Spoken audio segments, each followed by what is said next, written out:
భార్యాభర్త ఇద్దరూ ఉదయం 6:30 సమయంలో ఒక్క దీపం ఇలాంటిది దేవుడు ముందు వెలిగించి, దీపం జ్యోతిఃపరం బ్రహ్మ దీపం సర్వతమోపహం దీపేన సాధ్యతే సర్వం సంధ్యాదీప నమోస్తుతే సాధ్యం త్రివర్త సంయుక్తం వన్యనా యోజితం ప్రియం గృహాణమంగళం దీపం త్రైలోక్య తిమిరాపకం అని ఒక్క మాట అనగలిగితే ఆ దీపం ఒక్కటి చాలదండి మన జీవితాలను ఉద్ధరించడానికి. ఈ పని చేస్తున్నాము మనం.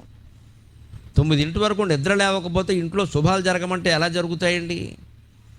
అంచేది 6 గంటల లోపు స్నానం అయిపోవాలంటే 5ంటికి లేవాలి ఖచ్చితంగా. అలా లేచి స్నానం చేసేసి అక్కడ శివుడి దగ్గర కూర్చున్నాక ఎలా ఉండాలి? అభిషేకం చేయి, ఓ పూజ చేయి, ఏదో ఒకటి పెట్టు.